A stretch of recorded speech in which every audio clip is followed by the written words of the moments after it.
back to KAMMA. I'm Khalil Deal. Mandio. And we are KAMMA back for some action. Another week here for UFC Vegas 109, also known as UFC on ESPN 72. It's going to be Dolice versus Hernandez, Roman Dolice versus Alexander Hernandez. And this is going to be a pretty cool card. Quick recap. Last week we bounced back, especially Andy O, who went from 3-9 and flipped it and actually went 9-3 last week. So congratulations, Andy O, for the bounce back. I ended up going 8-4. So we had a really good week, and we're ready to kick it off this week. And we're going to talk about our early predictions and breakdowns for the prelims here. First fight is going to be Cody Brundage against Eric McConaughey. This was just recently added just last night. And then we got Gabriela Fernandez against Julia Stoliarenko. Euros Medic against Gilbert Urbina. Jocelyn Edwards against Priscilla Cachoeira. Elijah Smith against Toshiomi Kazama. And the main event of the prelims, Julius Walker against Rafael Cerqueira. I'm pretty sure the order is going to change as of next week, as closer to the fight week. So this is the order we have on Topology for now. And of course, they messed up the numbers. It's supposed to be 1, 2, 3, 4, 5, 6, and not 0, 1, 2, 3, 4, 5 there. So, all right, let's get to the first fight of the prelims here. So Eric McConaughey against Cody Brundage, who you have here, Andy O. Yeah, this fight here is going to be at light heavyweight because it's, again, super short notice. So I guess they both, they're getting a break for this one in case something happened with the scale here. Yeah, Eric McConaughey, man, his last fight, he had the first fight blues there. Didn't look very good at all. Didn't look very impressive. And Cody Brundage, in his last fight, he got that one overturned. Yeah, remember that apparent loss he had against Abdul Malik? Yeah. He actually was successful in having that fight overturned, which was... Yeah, and he won a decision it got overturned and he won the decision. Into a draw. It got changed. A draw, yeah. But he would have lost because back of the head shots, right? Yeah. Something like that. So this is one of those rare cases where a decision actually gets overturned by whatever board they were dealing with. So this guy, man, always seems to get lucky in situations like that. In this case, man, I don't think he's going to have to get too lucky when it comes to that kind of thing. I think he's going to be able to take McConaughey down. I think McConaughey, I got to say, I don't think he's exactly UFC caliber. Maybe he poses like a little bit of a threat on the ground for Brundage, but I see Brundage even hurting him on the feet. I still don't think Brundage's striking is good, but I think he will be able to get McConaughey down, maybe even slam him down, and get a decision or a knockout win here for Brundage. All right, man. So unless his pulling the ghillie really backfires this time, and he does the stupid pulling the ghillie for no reason at all, just to put himself in a worse position. But yeah, I think McConaughey's just too shitty here. Yeah, listen, this is one of those fights that I think the UFC is trying to hook up for Cody Brundage here, giving him a toss-up here for him to win this one. This is the kind of fight that he could win. Cody Brundage fighting style, he's known for it's a pressure-based fighting style, grappling heavy approach.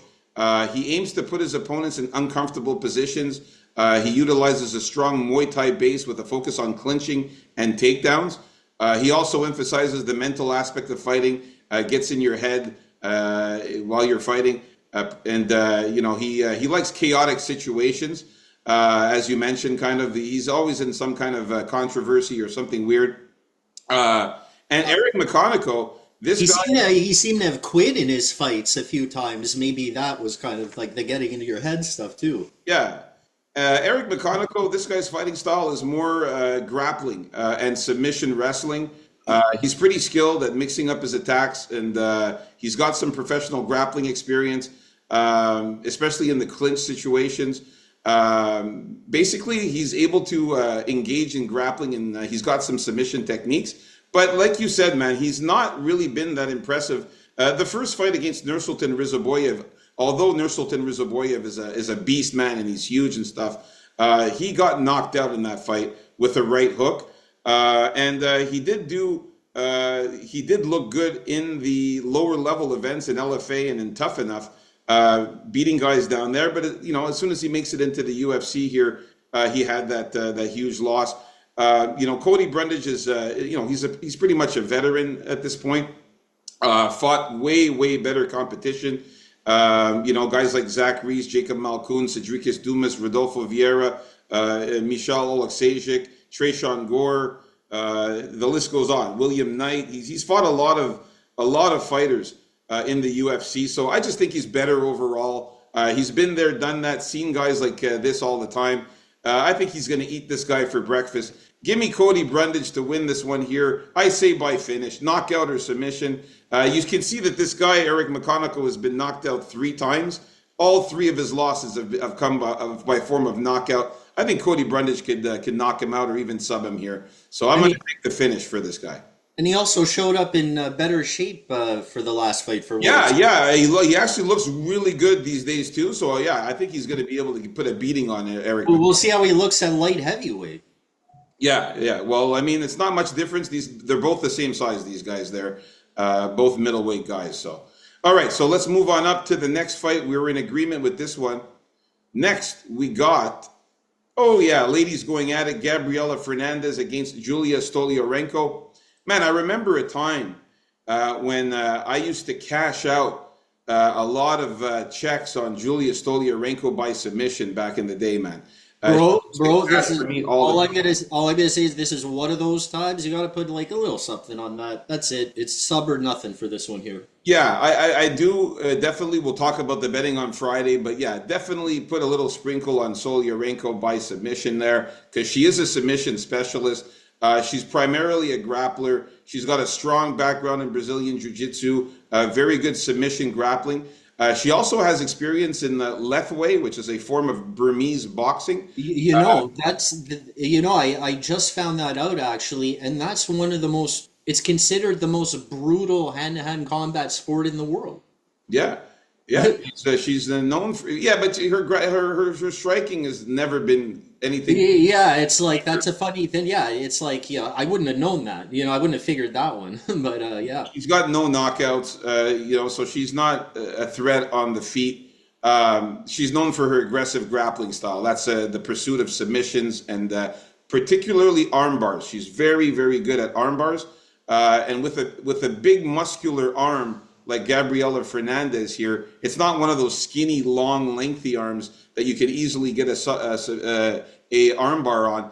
Gabriela Fernandez, her arms are big and muscular. When she'll try to get an arm bar, Gabriela could just pick her up with the arm and smash her down or something. You know what I mean? So it's going to be possible, yeah. The arm bar, she'll have to get a rear naked choke or some other kind of submission. Gabriela Fernandez, man, she's very aggressive. She's intense. She's got a lot of power in her punches and kicks. She's strong, very big and muscular. She's very manly. She's got a good clinch. She holds her opponents against the cage, and then she hits them with elbows and knees and punches them against the clinch, against the cage there. Pretty devastating fashion. She trains in Muay Thai, and basically she emphasizes on endurance, power, precision, and mental resilience. So she's very, very good. The last fight, man, I liked the way she looked in her last fight when she surprised everybody with that submission on Kong Wang when Kong Wang was actually winning the fight at the beginning there. And she ended up getting a rear naked choke on Kong Wang and went to a split decision with Carly Judice. Only lost to Jasmine Jusidovicius and Teresa Bleda. So I think she's going to be able to beat up Julia Stolyarenko here. I got her winning by knockout or decision for Fernandez here. I don't think she's going to sub Julia Stolyarenko because Stolyarenko is way better at submissions and at jiu-jitsu than Gabriela. But the knockout is live. Knockout or decision for me for Gabriela for sure here. Yeah. No, if Stolyarenko gets herself in a position where she's just going for that sub, she can be more susceptible towards getting pounded out by like a hammer fist or even a sub or herself. Don't forget, sometimes people that go for lots of subs and they have tons of subs, they get subbed a lot too in MMA because it's just the way it crumbles sometimes. But yeah, here I think it's definitely puts a little something on the sub for Stolyarenko because it should be worth a nice amount. And you never know when she can get that armbar because she's down at the bottom there, always working for it. That's the thing with her. You can count on her to try and go for those subs. If anything, you can count on her to try. Sometimes when it comes to other fighters that you think, this takedown artist, they don't even go for a takedown the whole fight.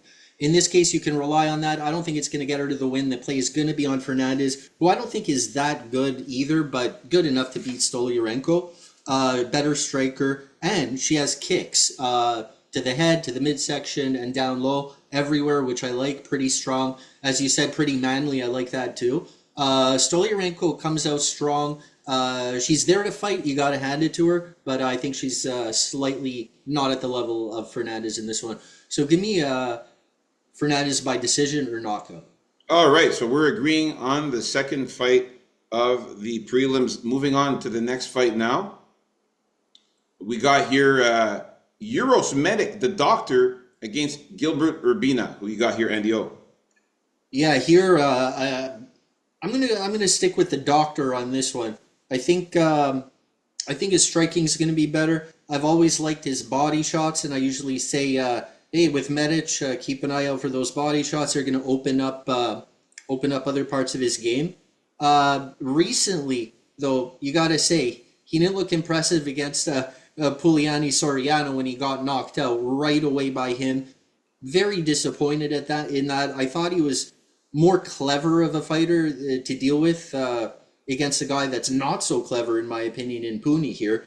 He did beat Tim Means, but he lost to Mick DeBeck oral by, which isn't that bad, but he lost kind of brutally in that one to Mick DeBeck. On the other hand, Urbina, man, again, one of those guys that may not really be UFC caliber, but he's going to have that height.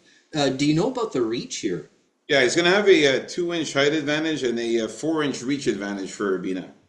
Yeah, I just think Urbina's there to be hit. He leaves himself very open, and that body, man, that long midsection, you're going to see it's going to be open to get hit all day, and I think Medic feasts on that. So give me I don't think this goes to decision either.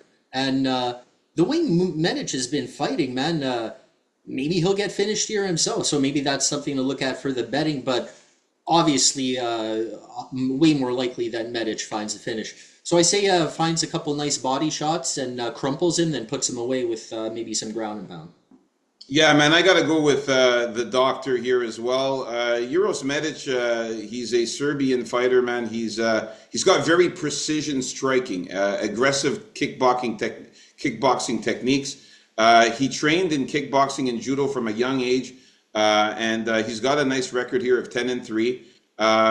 He's got some notable wins against fighters like Alan Cruz and Tim Means, like you mentioned. And he's earned 2 performance bonuses, performance of the night bonuses. He's got knockout power, and if you look at Gilbert Urbina, he did get knocked out pretty badly by Charles Radke in his last fight with a left hook. So Urbina is known to be chinny as well. And he can be submitted as well, too. He got subbed by Brian Battle a couple fights before that. Gilbert Urbina, man, he's a very explosive type of guy. He comes out there pretty explosively and leaves himself open. He focuses on trying to get wrestling and get his opponent down. He's got some jiu-jitsu skills. He tries to grapple, but it's very low level. And his striking is not very durable, man. He gets knocked out. Tresean Gore also knocked him out as well. And So I'm going to go with Euros Medic, man. I think he's going to be able to knock this guy out, man. Give me the doctor here by KO or submission. I think he gets the finish here on Urbina. I don't think Urbina's that good or very durable either. His best win is Orion Koski. Seriously, exactly. Remember this guy? I don't know if he had a brother, this guy, possibly. I don't even know if he's in the UFC anymore. Yeah, and in the Ultimate Fighter, Tresean Gore knocked his ass out in the Ultimate Fighter. Gore. Yeah. All right, so we're in agreement with the first three fights of the prelims. This is looking good. Let's move on up to the next fight here. Ladies going at it again here. We got the Jocelyn Edwards against Priscilla Beating Cachoeira, zombie girl here. I got to go with Jocelyn Edwards, man. Come on. I mean, this is one for her. Jocelyn Edwards, she's got a very good fighting style now. It's pretty versatile. We've seen her now incorporate some submissions in her game. Last win, she knocked out Chelsea Chandler, but before that, she submitted Tamiris Vidal. So she's got very good striking. She's got a strong background in jiu-jitsu, and she does have some submissions. She knows how to do both, wrestle and grapple and strike. And she's been finishing bitches lately, like I said, Chelsea Chandler. And She bullied Chelsea Chandler. And Chelsea Chandler came out hot. She did, but Edwards like stood up to that and pushed back and bullied her. I remember Exactly, and that's it. I think that's what Priscilla Cachoeira is going to do in this fight. She's going to come out hot, come out aggressive, brawling style. She's nicknamed the Zombie Girl for a reason because she likes to keep absorbing punishment and keep coming forward as she's getting beat up. She's got a purple belt in jiu-jitsu, but we haven't really seen her use her grappling techniques that well. But she does have triangle chokes and some submission ability. She's got powerful punches, including uppercuts and overhand rights, and she likes to pressure her opponents. But I think Jocelyn Edwards is going to counter that, just like she did with Chelsea Chandler there, and get the win here. So give me Jocelyn Edwards to win this one. I'm going to say she wins by submission or decision. You can see here that Priscilla has lost 4 out of her 6 fights by submission. Never been knocked out because she's a tough fucking zombie. But I can see Jocelyn getting a submission on her. Give me sub or decision for Jocelyn Edwards. Yeah, I think the sub is live for this one too. But I'll just say 50-50 sub or decision for Jocelyn Edwards here. I think she does a good job also at keeping her range like on her feet, I've noticed. And I think she's getting better overall. Personally, I like her kicks. They're nice and strong. And also, I predict both these girls are going to miss weight because they both have had a problem with that. And it is a short notice fight for both of them, is it? Well, Jocelyn Edwards was supposed to fight Mara Bueno Silva, so it's actually short notice for Priscilla Beating here. Okay. Yeah, so Priscilla is the one coming in on short notice. Yeah, so she'll miss weight, and Edwards has a bigger problem with that, I think. So she'll be more inclined to miss weight because she'll feel Cachoeira is going to miss weight. So I have a whole overweight party going on here with Edwards getting the decision or sub. All right, so we're in agreement. Nice. We're in agreement with 4 out of the 6 prelim fights so far. Let's see if we keep it up. Next fight, we got Elijah Smith versus Toshiomi Kazama. Who you got here, Andy O? All right, here we got a well-rounded guy in Elijah Smith. People think his grappling. There's some people who think his grappling is his strength. Some people think his striking is. I think actually his striking is a little better than his grappling, but they're both very good, which means overall very good. A lot of energy in there. Also, he's going to be bigger than Kazama. I expect him to be the far better striker here because Kazama is a grappler here. And not a wrestler, but like a judo guy. That's his strength. And I think he's also a little chinny. He's also there to be hit, and he needs to get this to the ground in some way to apply that jiu-jitsu. And I think Elijah Smith is just too good overall to fall into those traps. And he may lay down the beating on Kazama. So I'm going to go with knockout or decision. For Elijah Smith, right? Elijah Smith. Nice. All right. So, yeah, man, I'm in agreement. Elijah Smith, man, he's got powerful strikes.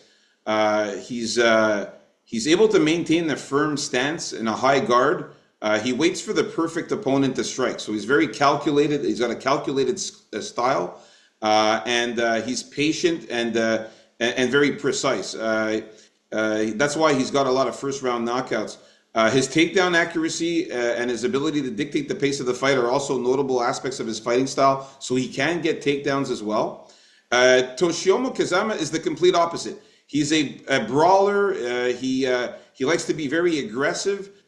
He's got a blend of striking and some grappling abilities, but he's chaotic and reckless. He knows some judo and karate. He's looking for big punches and high kicks, but he leaves himself open to get hit.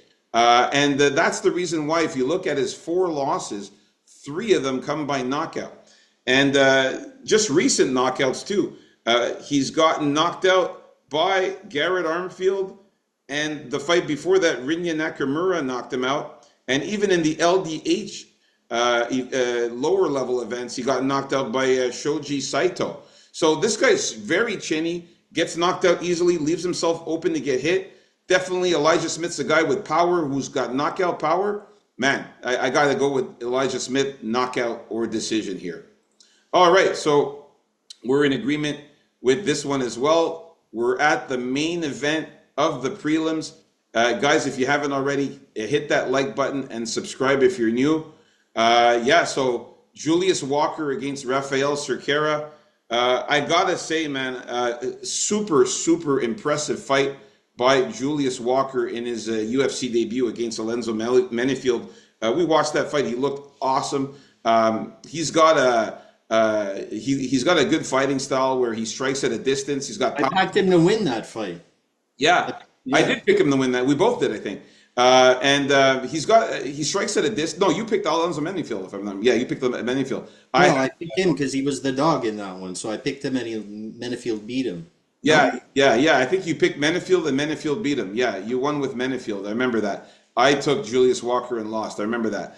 So anyways. I'm going to have to look that one back, but go ahead. I'm pretty sure you won that one. But getting back to this here, he does strike at a distance. He's got power strikes, and he likes to clinch and get the fight to the ground. He uses a combination of grappling techniques and likes to take advantageous positions for takedowns and maintain a strong defense against knockdowns. And he's got Brazilian jiu-jitsu skills, very good wrestling and grappling techniques. And I could see him doing a good job against Rafael Cerqueira. Rafael Cerqueira, he's more of a striker. He grapples sometimes. He's got some judo and jiu-jitsu in his game, but he's got a background in more judo than anything. He's known for his finishes, and he tries to get the knockouts. He's got a strong striking ability, but he's not that good, Rafael Cerqueira. Again, another guy who comes out like really brawling and reckless and throws a lot of overhands and power punches. That's why he's got 8 knockouts, but they come at lower level guys. He's also chinny too. He's been knocked out 2 times back-to-back knockouts. One brutal one by Modestas Bukauskas, and the one before that, which was by Ibo Aslan. So I'm going to go with Julius Walker to win by knockout or submission. You can see he's never won by decision. He's a finisher, this guy. So yeah, Julius Walker by finish. Yeah, I'm going to go with, the decisions are going to come more frequently now, but Rafael Cerqueira, man, against him, I think he's really a glass cannon. So he's going to have his spurts early on where he looks pretty good. And if he wins, he's probably going to finish the guy early on.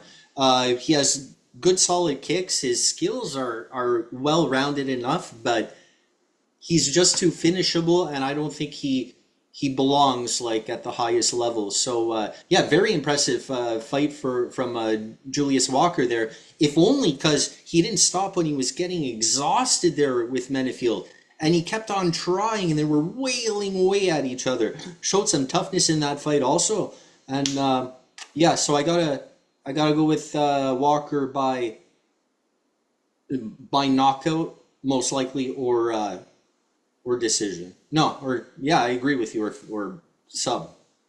You call him for finish also, right? Yeah, finish, yeah. Yeah, finish too. Cerqueira is just way too finishable up here. Exactly, man. So there you have it. Me and Andy O in agreement with all of the fights in the prelims. So that means good news for us come betting time. Normally we have good weeks when we agree on everything. Stay tuned. We'll see if we keep agreeing in the main card coming up next. Peace out, folks. KAMMA. MMA, baby.